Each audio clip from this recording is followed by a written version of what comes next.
It Up is an initiative to activate student-powered, teacher-led learning projects. Students and teachers, how can you spark great learning experiences in your classrooms today? Join at thinkitup.org.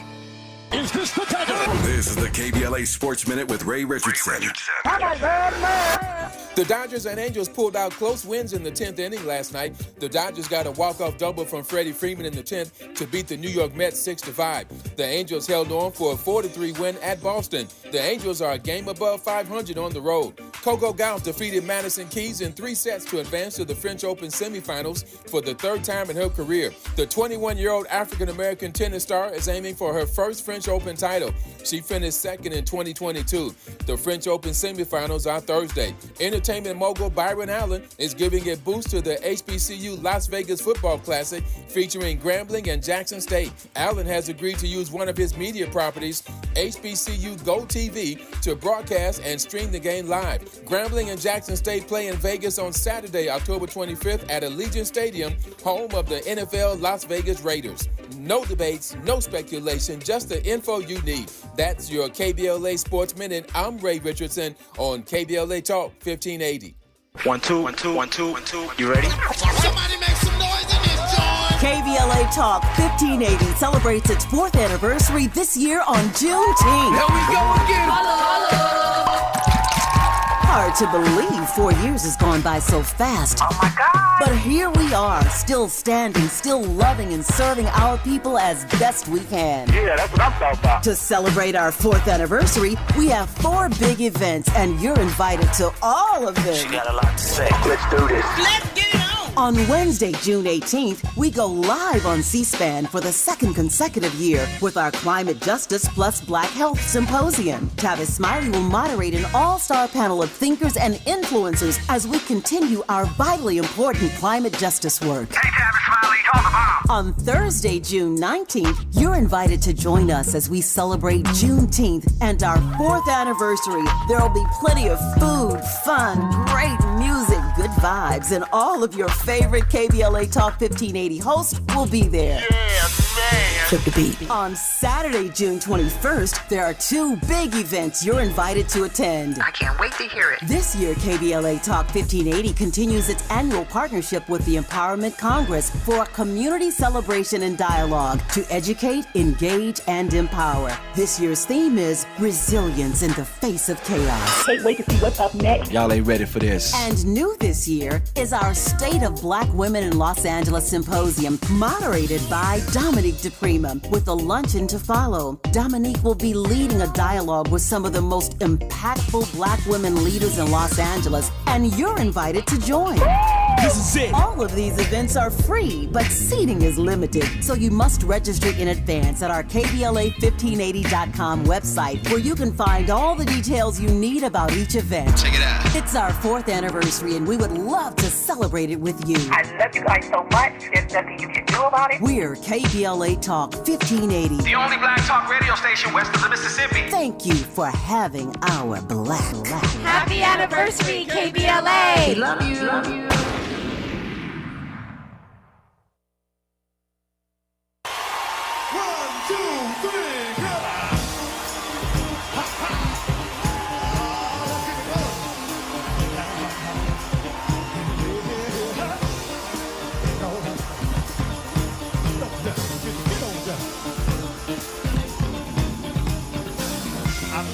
Try to keep it coming. Things ain't always smooth. But I'll be alright as long as I can find the groove. Yes, I will. Somehow I know that I can make it. You seem to like my style. Don't you worry, I'm gonna be around.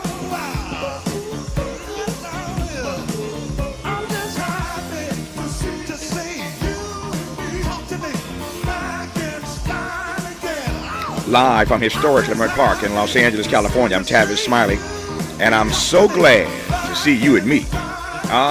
Back in stride again.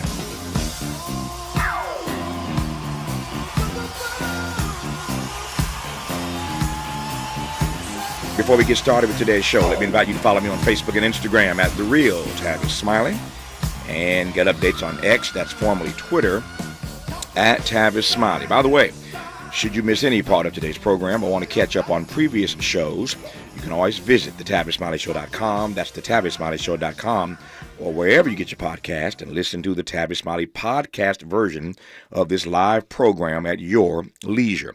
Another great show on tap for you today. In our second hour, 2 conversations. Up first, Daniel Kyrie, best known for playing Darren Ritter on the hit TV show Chicago Fire, talks about his latest title role in the audio drama Hamlet, which has its world listening premiere at the Tribeca Film Festival this week. On the B side of our 2, we all love Venus and Serena, but we'll talk about the new generation of black female tennis stars tearing it up this year at the French Open. And I suspect talk a bit about the NBA Finals when my sports guy Ray Richardson joins us on the backside of hour 2. In our third hour, actor and economic justice advocate Erica Alexander and Sarooj Jayaraman, president of One Fair Wage, take us inside this week's launch of the national campaign Living Wage for All. But in this first hour, let's talk politics with former New York Times opinion columnist Charles Blow, who is presently at Harvard on a Langston Hughes Fellowship. Charles, good to hear your voice. How are you, sir? It's been a while. I'm well. How are you? Man, if I complained, I'd be an ingrate. I'm doing well and delighted to have you back on this program. I was thinking last night, in preparation for you coming on today, that I don't know if it was the last time you were on. You've been on here a few times, for which I'm grateful. But it was a while ago, maybe a couple of years ago when you were on this program, a few years ago now. We were talking about your book, The Devil You Know. A Black Power Manifesto. I love that text. And we were talking in that conversation, as you recall, for that matter, you talked to everybody about this when that book came out, this notion of why black folk should migrate back south. And I thought about that last night because when you and I had that conversation, we weren't in this moment of Trump 2.0. And the world was not as upside down as it is right now. So if you were talking about black folk moving back down south then, tell me what frame you're in now with regard to that notion. Well, I am still very interested and invested in the idea of Black liberation on Black people's own terms. And one thing that the Trump administration has shown to Black people, number one, in the election, that your allies are not always your allies. That just because you are non-white does not mean that you are pro-Black. And so coalitions, while I think they're fantastic when they work, I think multiculturalism is fantastic when it works. We see that in America, it falters often when it comes to politics because not everyone's relationship with American racism and oppression is as long and as deep as it is for Black people.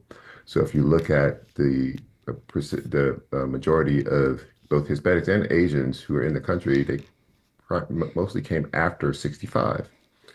You know, Black people had already been here hundreds of years, enslaved at that point. So the relationship is very different, very long. It is easy to be a new migrant and be hopeful and see the promise. And it is hard for Black people to divorce themselves from that history. So I often talk about it in those terms and still believe that the only true protection that you have is control. You're seeing that play out now in the Trump administration because the ICE agents are not in Jackson, Mississippi. They are raiding places in blue states. You're not safe from this. And it doesn't mean that you would be safe from it if 50% of people in Mississippi or Georgia were Black. But what it does give you is a position of power that is constitutional. There are no cities in the American Constitution, but the Constitution divides the power in the country between the states and the federal government, and in fact says that anything that is not enumerated in the Constitution is reserved for the states. It provides a position of power that is kind of integral to the founding of the country. I want Black people to have some of that. I still want them to have that. Yeah. This is going to be a great hour. I knew it would be. And that first response has given me 4, 5, 6, 7 follow-ups already, and I'm just getting started. That's just the first question. Going to be a great hour with the former New York Times opinion columnist Charles Blow, now a Langston Hughes Fellow at Harvard. June is Black Music Month. As you well know, you know how we do it every day during the month of June. We have a featured artist whose music we play in and out of all of our conversations. It just so happens that today, June 4th, is the 64th natal day of one Eldra DeBarge. Today is El DeBarge's 64th birthday. So we're going to play all day today. Some of the best of El, some of the best of the DeBarge family. You're listening to Tavis Smiley.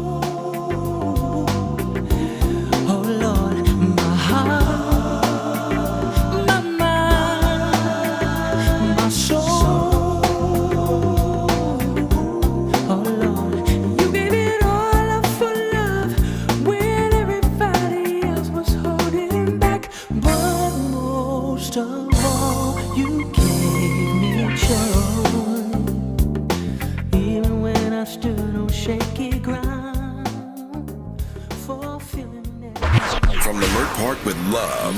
This is Tavis Smiley.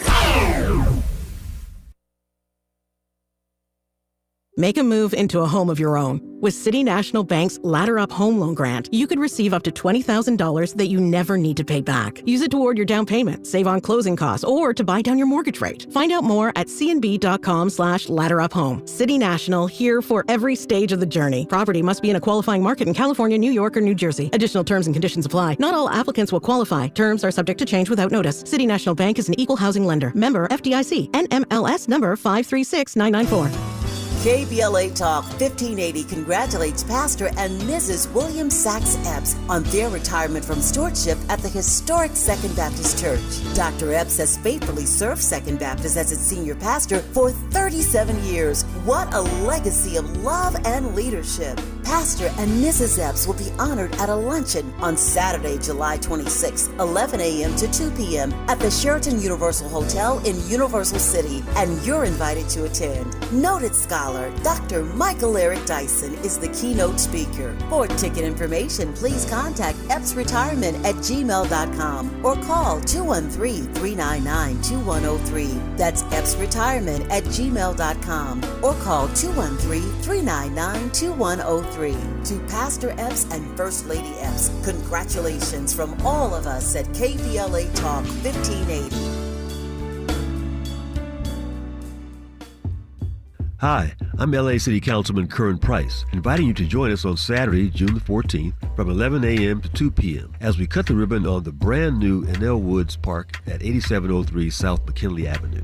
Thanks to a generous donation from Heal the Bay, the park features smart irrigation, stormwater capture systems, and space for local wildlife to thrive. And we've built a walking trail, picnic areas, native landscaping, and quiet spaces for families to gather, relax, and connect. This is part of a much larger effort to expand green spaces across South LA with 3 new parks in the works, a first-of-its-kind community center coming soon, and plans to connect it all through the South LA Greenway.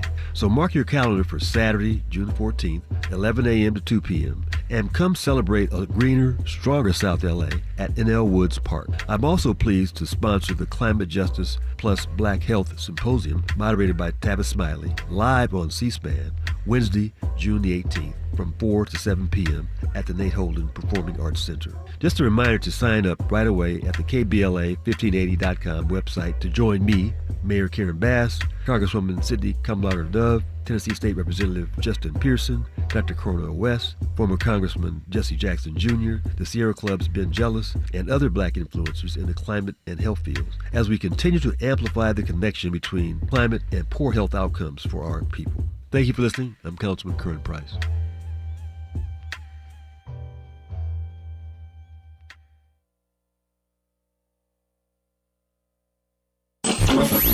Freedom is an endless meeting, so let's get back to it with Tavis Smiley.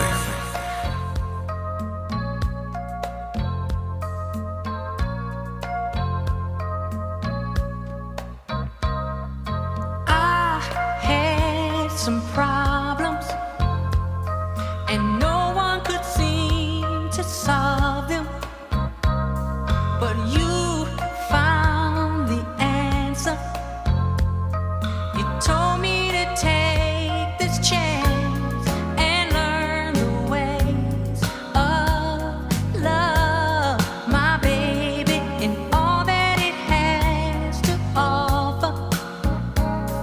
In time you will see that love won't let you down. You said that you loved me, said hurt only came to pass me. It sounded so convincing that I gave it half a chance and learned the ways of love. My baby, there is so much love inside me, and all that I have, I give my all to you. All my love, baby, and all this love is waiting for you. Happy birthday to Eldra DeBarge. June is Black Music Month, and so some of the best of DeBarge, the entire family, all day long today, all 3 hours of our show, as we celebrate, again, Black Music Month and the birthday of El DeBarge. Our guest in this hour is Charles Blow, former New York Times opinion columnist. Delighted to have him on this program. Currently a Langston Hughes Fellow at Harvard. We'll talk about that and how that came to be a little bit later in this conversation. But in answer to my very first question, Charles gave me a bunch of different directions to go in. I think I want to start here, Charles. You talked about coalitions, and I'm curious, in this particular moment, given all the ways that black folk are being put upon, and no naivete here, we're not the only ones in this moment who are being put upon, but it's hard to find any particular group that is being more disenfranchised in a variety of ways. I don't need to unpack that for you, than the black community. And I'm wondering in this moment whether or not you see anyone who is in solidarity with us right about now. What do you mean, anyone? Other groups, other people, institutions. Black folk are taking it on the chin right now, and I'm not so sure I see anybody coalescing around us or coalescing around us or in coalition with us as we're taking on the chin. Whether it's DE&I, whether it's not teaching the truth in schools about Black history, going after the Blacksonian. I could do this all day long, as you well know. It seems to me that, as has often been the case, we're on our own. Well, part of what the moment teaches us is if people were actually in solidarity with us, as they said they were doing Black Lives Matter, they would have followed through, because they would have known that it was not only for the interest of Black people, but for the interest of all people. Precisely. One thing that is happening now is that every group, minority group, in some way is under attack. So everyone's circling the wagons and trying to figure out the best defense for their own personal interests. And that is how coalitions fall apart. There was not enough emphasis and energy when it was focused on Black lives mattering. Now you realize that your life also doesn't matter if you allow authoritarianism to take root. And that is what is coming to fruition. That is one of the reasons why, I hesitate sometimes when people talk about centering the coalition in the discussion about Black liberation. Like it in theory, when it works, it's beautiful. Mm-hmm. When it doesn't work, we bear the brunt of it. And that's a problem for me, because it leaves Black people at the mercy of others to beg them, to convince them, to treat us fairly, to be in the fight with us. And that can only be done from a position of weakness. If we could do it ourselves, we would. And what I keep trying to say to people is, imagine a world in which you can do it yourself, mm-hmm. where you're not begging somebody else to help you, where you're not trying to convince somebody that your humanity is worth defending. Let me cut in there, though. Do you truly believe, though, that given the institutional barriers that exist for Black people, that we could ever do it by ourselves, truly? Well, I mean, that's one of the reasons that I lean into the structure of the Constitution itself. Right. major constitutional amendments are very hard and have become harder to do. It's almost impossible to think that you could have a major constitutional convention these days. Yep, I agree. So the structure of the Constitution is kind of set. That structure provides very particular powers for states. And conservatives have fought self-interestedly, of course, for states' rights forever. And they put a bunch of judges on the Supreme Court who now back up their position of states' rights. Well, what if those same states' rights arguments, what if that same constitutional power could be wielded by Black people? And let me just say this. We're barreling towards the balkanization of America anyway. This is not Charles Lowe talking. This is the demographics talking. Very soon, in the next 20 to 30 years, several Western states will be majority Hispanic, not majority brown and all that, majority Hispanic. And I believe that they should elect officials who represent them. I believe that they should send people to Washington who represent their interests. Hawaii has been and will continue to be majority Hispanic, majority Asian Pacific Islander. They already send people to Washington who represent their interests and are from among that group. There is no state projected to be majority Black, not one. So there will come a time in the next couple of decades when you will have a balkanized America anyway, where there will be particular racial groups who will be the majority in particular states. They will have the state power that I am now talking about. The only people who will be left out of that will be Black people and Native Americans. So that doesn't sit well with me. Yeah, I take your point. I took it when you first made it a couple of years ago, and I take it now, and that's why I ask whether or not you were in the same place, given where we find ourselves right now. And one could argue that the need to do that is greater right now because the consequences of not doing it we feel every day. So at best, what do you think we could do? How many Black governors could we have? How many Black U.S. senators could we send to Washington if we coalesced in the states that you think we could coalesce in?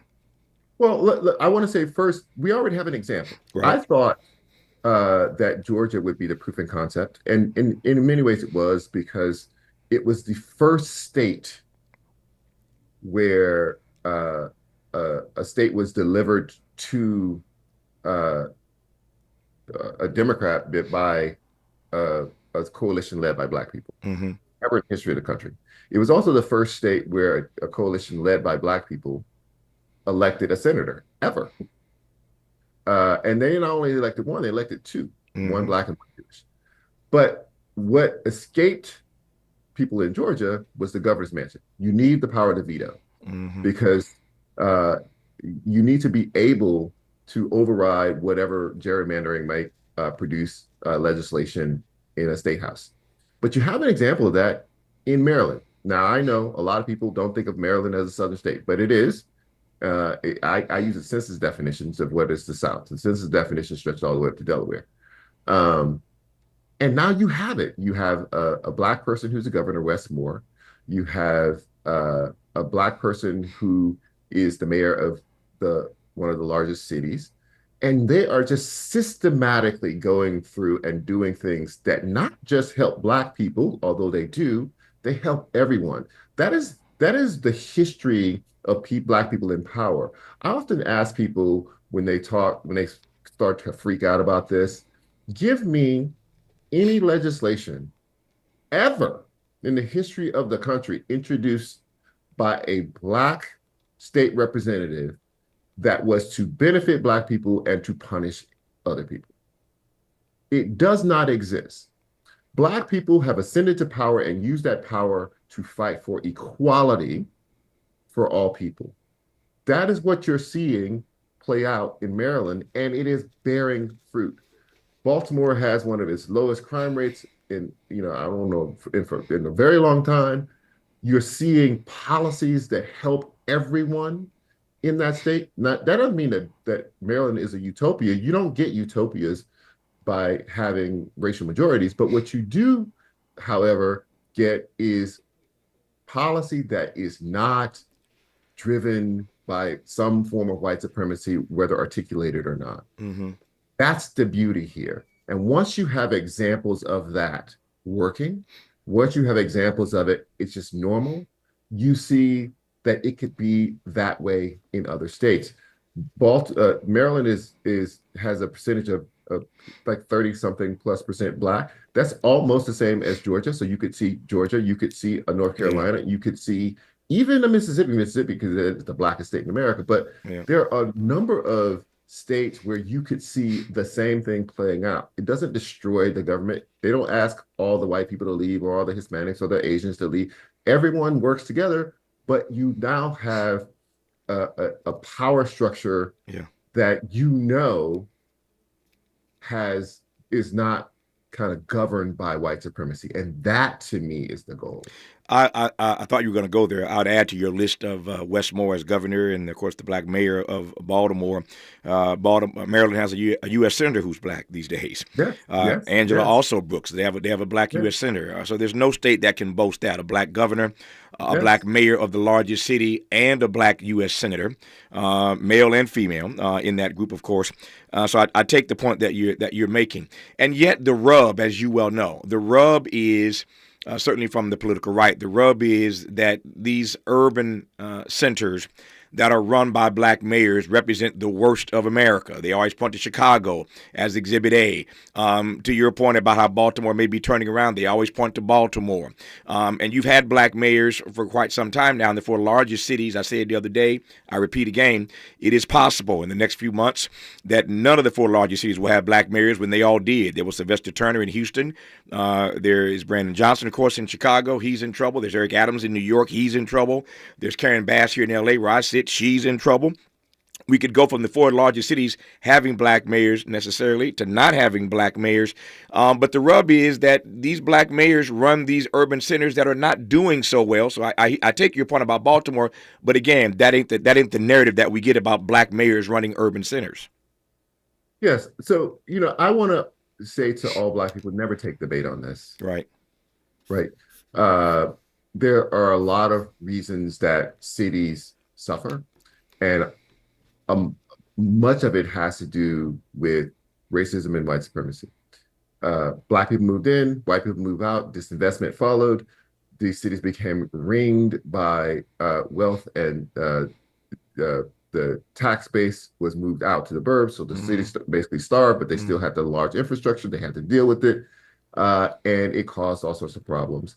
And they wanted to say, oh, that's because they were black. No, it's not. It's because of disinvestment and having to run massive infrastructure on not enough money. Yep. That's what that is. I hear Charles's point. Don't take the bait on that. I'll let him continue if he so chooses when we come forward. Just watching the clock here.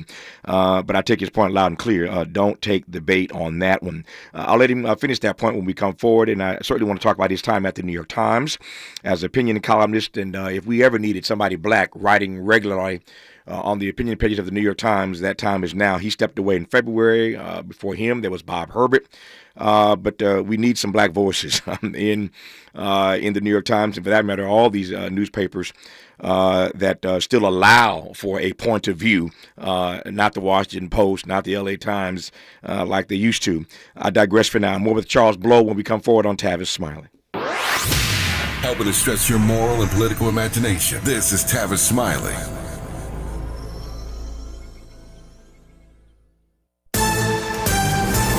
I'm Bree Wood with BIN News Now. 9 Democrats will face off tonight in the first New York City mayoral debate. Former Governor Andrew Cuomo leads the pack, while Mayor Eric Adams, running as an independent, won't be on stage. Mayor Adams went after him on Tuesday. I spent so much time fixing the governor's mess. If you look at a lot of the energy that I had to do, I had to correct what he put in place. The 2-hour debate starts at 7 p.m. with no live audience. Revenue at the Kennedy Center has plunged since President Trump took over as board chair. Season pass sales are down 36% and single ticket sales dropped 50%. Trump blames woke programming and says he's restoring family-friendly shows. And Lil Wayne is hitting the road this summer with the Carter 6 tour, kicking off July 30th in Virginia and wrapping up October 2nd in Florida. His new album drops this Friday with a launch show at Madison Square Garden in New York. Get BIN News Now on demand 24/7 on the iHeartRadio app. Right now, there are young people across the world facing a tough choice: continue their dream of education or drop out to help their family put food on the table. You can help change their future in a single moment. See how far your support can go at unbound.org. Think It Up is an initiative to activate student-powered, teacher-led learning projects. Students and teachers, how can you spark great learning experiences in your classrooms today? Join at thinkitup.org. Is this the This is the KBLA Sports Minute with Ray Richardson. The Dodgers and Angels pulled out close wins in the 10th inning last night. The Dodgers got a walk-off double from Freddie Freeman in the 10th to beat the New York Mets 6-5. The Angels held on for a 4-3 win at Boston. The Angels are a game above 500 on the road. Coco Gauff defeated Madison Keys in 3 sets to advance to the French Open semifinals for the 3rd time in her career. The 21-year-old African-American tennis star is aiming for her first French Open title. She finished second in 2022. The French Open semifinals are Thursday. Entertainment mogul Byron Allen is giving a boost to the HBCU Las Vegas Football Classic featuring Grambling and Jackson State. Allen has agreed to use one of his media properties, HBCU Go TV, to broadcast and stream the game live. Grambling and Jackson State play in Vegas on Saturday, October 25th at Allegiant Stadium, home of the NFL Las Vegas Raiders. No debates, no speculation, just the info you need. That's your KBLA Sports Minute. I'm Ray Richardson on KBLA Talk 1580.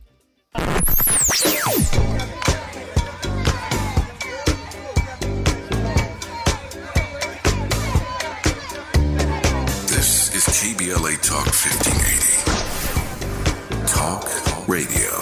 That's music to your ears. We're unapologetically progressive. KBLA Talk 1580. 1 2 1 2 1 2 1 2. You ready? Somebody make some noise in this joint. KBLA Talk 1580 celebrates its 4th anniversary this year on Juneteenth. Here we go again. Hard to believe 4 years has gone by so fast. Oh my God. But here we are, still standing, still loving and serving our people as best we can. Yeah, that's what I'm talking about. To celebrate our 4th anniversary, we have 4 big events, and you're invited to all of them. She got a lot to say. Let's do this. Let's get it on! On Wednesday, June 18th, we go live on C-SPAN for the 2nd consecutive year with our Climate Justice plus Black Health Symposium. Tavis Smiley will moderate an all-star panel of thinkers and influencers as we continue our vitally important climate justice work. Hey, Tavis Smiley, talk about. On Thursday, June 19th, you're invited to join us as we celebrate Juneteenth and our 4th anniversary. There will be plenty of food, fun, great music, good vibes, and all of your favorite KBLA Talk 1580 hosts will be there. Yeah, man. Flip the beat. On Saturday, June 21st, there are 2 big events you're invited to attend. I can't wait to hear it. This year, KBLA Talk 1580 continues its annual partnership with the Empowerment Congress for a community celebration and dialogue to educate, engage, and empower. This year's theme is resilience in the face of chaos. Can't wait to see what's up next. Y'all ain't ready for this. And new this year is our State of Black Women in Los Angeles Symposium, moderated by Dominique DePrima, with a luncheon to follow. Dominique will be leading a dialogue with some of the most impactful Black women leaders in Los Angeles, and you're invited to join.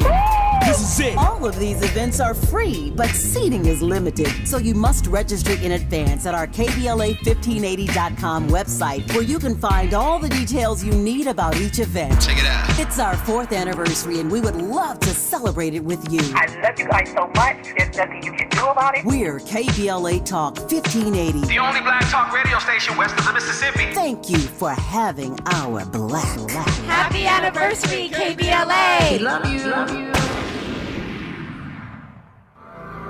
LA's newest soul food restaurant is getting spectacular reviews. Great place with amazing food. The Sunday champagne brunch is fabulous. I saw the place on IG. We tried it for lunch. We were blown away by the food and the service. The restaurant has an inviting atmosphere and a dynamic vibe. Over the the years, Lionel has catered most major black events in Los Angeles, including all of our KBLA Talk 1580 gatherings. But now he has his own spot, Lionel's Soul Food Cuisine, and you need to check it out at 8501 South Vermont Avenue in Los Angeles. Oxtails, baked or fried chicken, meatloaf, turkey chops, pork chops, catfish, short ribs, and all the fixins. Collard greens, mac and cheese, yams, red beans, black-eyed peas, and more. And of course, hot water cornbread, satisfying drinks, and delicious desserts. Lionel's is a great place for brunch, lunch, or dinner. If it's good enough for us, it's good enough for you, because we've got your black. So, head on over to Lionel's Soul Food Cuisine at 8501 South Vermont Avenue in Los Angeles and tell Lionel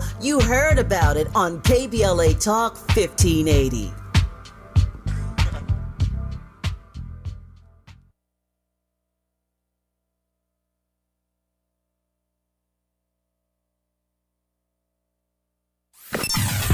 Sometimes he fails at fitting in, but we're okay with that. You're inside the Tavis Smiley Show.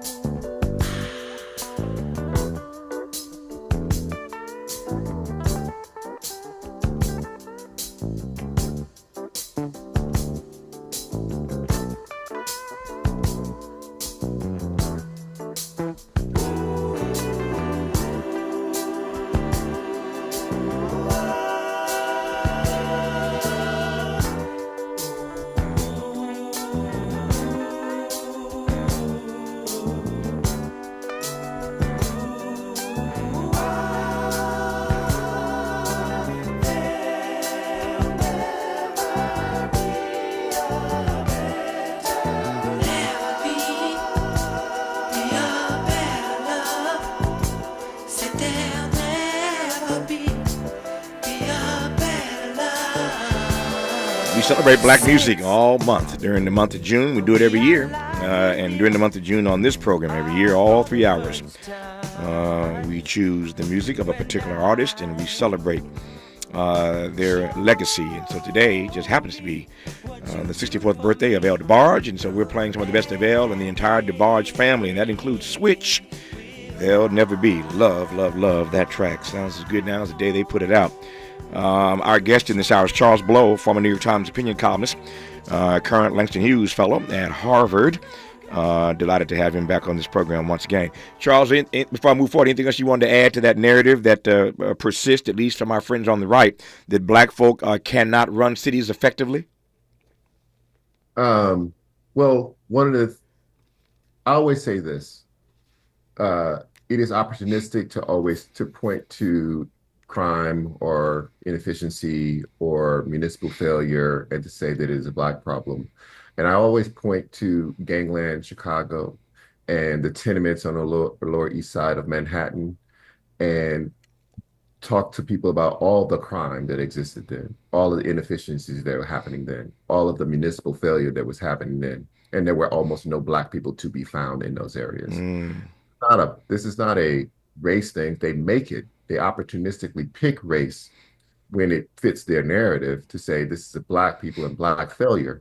No, that is what happens when there's a lack of hope, when crime is allowed to rampage, when there's a lack of opportunity, when there's a lack of investment. Any group set of humans will behave in any destructive way when those conditions exist, including white people, as our history has demonstrated. What we need to do is address the underlying problems and not try to pin it on a racial motivation. What's your sense of our cities? Again, most of us black folk, our conversation earlier notwithstanding, about why black folk ought to consider migrating back down south. Most of us, black folk that is, live in these urban centers. In the era of Trump 2.0, what's your sense of how these cities are going to fare? Well, one thing I always tell people is that the municipal South is black. 90% of all majority black cities are in the American South. And it's hard to find a capital city in any southern state except Texas and Florida that isn't near or majority black. And so there is that phenomenon which happened because of racism. black people moved into cities, and white people moved out of them, and what we called white flight. And so it was a product of that more so than anything else. And so that white flight happened when white people still had the majority of the wealth. And so the wealth fled along with the white people, disinvestment, but you still have the same infrastructure to deal with. And so those cities ended up with those kind of infrastructure issues, and also that, bred poverty and all the things. This is what's happening with the Trump administration is probably will disproportionately affect cities, but it's hard to even figure out how to put pencil to paper on this yet, because all of the supports are being cut. Yeah. So it'll hurt rural populations of Black people as well. When you cut Medicaid and Medicaid by as much as they plan to cut it, those rural hospitals will not survive that. A lot of those rural hospitals will not survive that. And those are the closest hospitals to a lot of rural people. Many of those people in the South are Black people.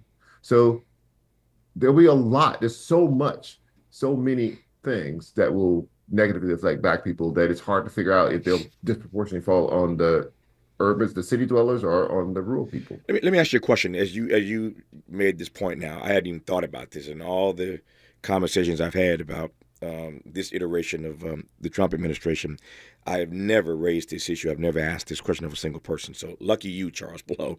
But your comment now, all jokes aside, makes me think about whether or not it is fair to say that in the coming months and years, there will literally be blood on Donald Trump's hands. Because if these hospitals don't survive, and if they cut Medicaid in the way that they intend to, one could argue that he will literally, as President of the United States, have blood on his hands, given the agenda, the playbook that they are running. Is that too much? Am I putting too much on? No, I call them death angels. Wow. There are people will absolutely die that across the globe.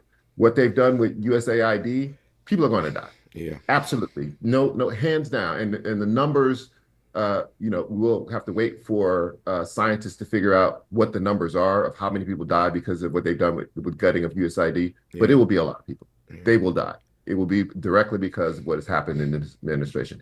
The same thing will happen in America. People not getting health care on Medicaid will cause people to die. What they are doing with gutting supports for HIV treatment in America will cause people to die. This is not, there's a really interesting thing here in that too many people in America have grown callous about this. Mm-hmm. He also caused a lot of people to die during COVID. Yeah. And people just kind of said, oh, well, and just got over it and didn't talk about it as much. Yeah. As if those lives did not matter as much, or this was just collateral damage of policymaking. No, people died who didn't need to die. And people will die this time around who did not need to die. And it will be because of these policies. As I think about it, we've been having these conversations ad nauseum, ad infinitum, about what Democrats need to do in terms of setting the frame in advance of these midterm elections. And I think Charles Blow and I have just stumbled into something. That these public policy decisions that Donald Trump and crew are making are literally life and death decisions. Americans are going to die on his watch. It's one thing to talk about U.S. policy in the Middle East and all the Palestinians, 50,000 plus and counting, who have perished. It's quite another thing to talk about the number of Americans in the months to come who are going to die because of public policy decisions by this president, by this administration. And maybe that's another one of the frames, again, that Democrats ought to consider as they get their act together about how to push back on this presidency in the midterms and beyond. I just offer that because I think Charles and I just, again, kind of stumbled into that. I'll leave it there for now. When we come forward, more with Charles Blow on Tavis Smiley. From California to the Carolinas, everybody's listening to Tavis. More when we come forward.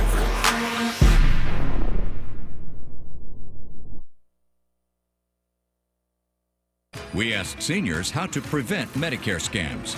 My best advice, if you get a phone call, do not talk to the person. These people are well trained. Don't talk to them. They don't know me. They're just trying to scam me. Don't be fooled. Hang up. Just hang up. Never give out your Medicare number. They're going to get your number to put in a false claim. If I get a call from someone, I don't pick up the phone. And should I pick up the phone and they ask for information, then I hang up. How do you detect Medicare fraud? Just like I check my credit card statements, I check my Medicare statements monthly. Scammers can get a hold of your number, order medical devices through your account, and you're not even going to know about it if you don't look at your statement. Check your statement every month. If you get your statement and you see something that you know you did not have done, you report it. Call your senior Medicare Patrol. To report Medicare fraud, call the Senior Medicare Patrol at 855-613-7080. KBLA Talk 1580. We've got a lot to talk about. KBLA Talk 1580 reminds you, when we fight, we win. The Youth Justice Coalition is challenging America's addiction to incarceration and discrimination. YJC works to dismantle policies leading to mass incarceration, law enforcement violence, and the school-to-prison pipeline. Their approach? Transformative justice, community intervention, free LA high school, legal defense, and system monitoring. YJC promotes safety without relying on prisons. Their goal? Prevent system contact and help people exit the system through direct action, advocacy, and education. Want to get involved or need help? Call 323-235-4243. That's 323-235-4243. Join YJC in creating change. When we fight, we win. KBLA Talk 1580, your voice for justice. This is a community call to action from KBLA Talk 1580. BET and PBS, the Tom Joyner Morning Show, and NPR, the cover of Jet and the cover of Time. #1 on the New York Times bestsellers list, 20 honorary doctorate degrees, a dozen NAACP Image Awards, a star on the Hollywood Walk of Fame, a Presidential Lifetime Achievement Award. From talk shows to talk radio, nobody's ever done it better. You like that? This is Tavis Smiley.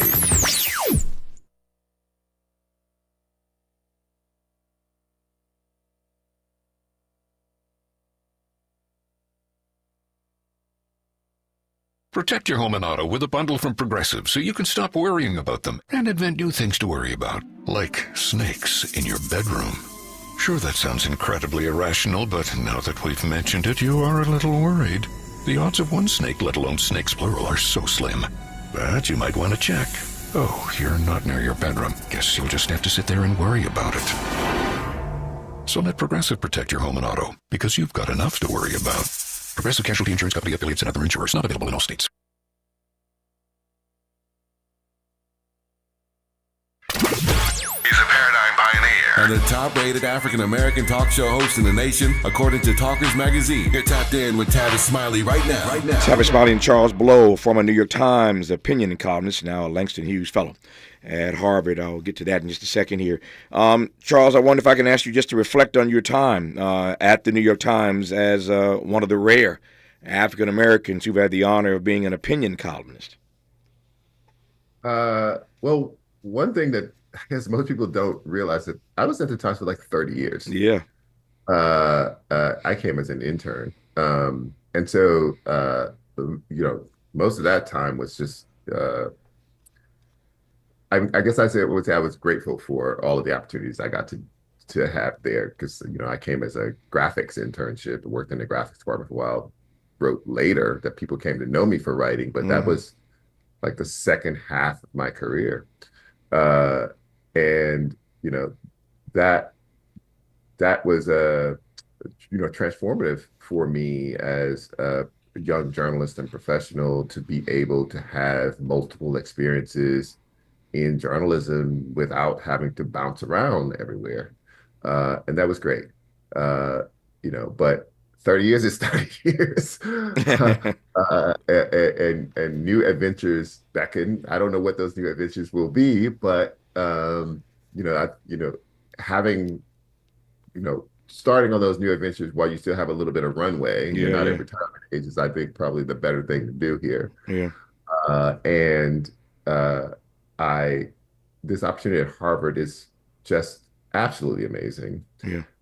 I have these research projects, one of them a book, the other one might end up being a book, but there's no way that I could have done them other than being attached to a research institution, because I just couldn't get over how much research it was going to require. And Harvard stepped in this amazing way with this new fellowship called the Langston Hughes Fellow, and I will be the inaugural one of them. And I cannot express my thanks for being able to do this and to write this book that's been on my mind forever. Yeah.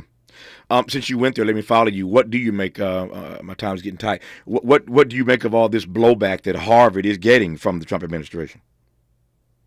They are attacking Harvard because it is the big kahuna. Mm-hmm.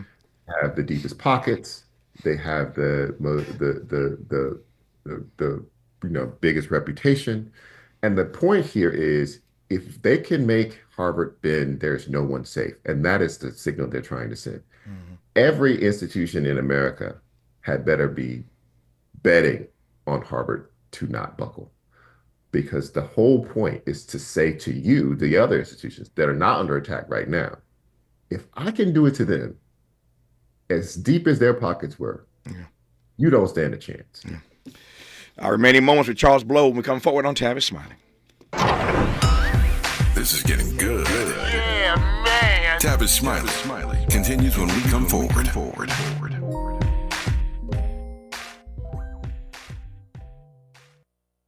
If you're like me, 60 and retired, making ends meet, especially here at the supermarket and drugstore, is tough. I'm so blessed to have found benefitscheckup.org. It's a free and confidential website from the National Council on Aging that connected me to $1,200 a year in programs that help pay for food, medicine, utilities, and more. Maybe it can help you. benefitscheckup.org. You know where you want to go in life, and City National Bank can help. City National knows the dedication it takes to build your vision for the future into a reality, and our team is here for you. We have a wide range of options to help, from personal savings accounts to interest-bearing money market savings accounts and more, all designed to help you get where you want to go. City National, here for every stage of the journey. Learn more at cnb.com. City National Bank is a subsidiary of Royal Bank of Canada, member FDIC. My mom has decided to learn to paint, and she's good. My dad's now into creative cuisine, and I've already put on 6 pounds. Learning new things comes with age. My mom? She started forgetting my name and what we're talking about. Forgetting well-known things doesn't. Memory loss may be a sign of Alzheimer's disease. Early detection gives you and your loved one time to plan for the future. Learn the warning signs of Alzheimer's at 10signs.org. Brought to you by the Alzheimer's Association and the Ad Council. Medicare Fraud Prevention Week focuses on the actions everyone can take to prevent Medicare fraud, errors, and abuse. Learn how to protect yourself and your loved ones by joining the Senior Medicare Patrol, or SMP, for Medicare Fraud Prevention Week, held June 2nd to June 8th. Learn more at smpresource.org or by calling 1-877-808-2468.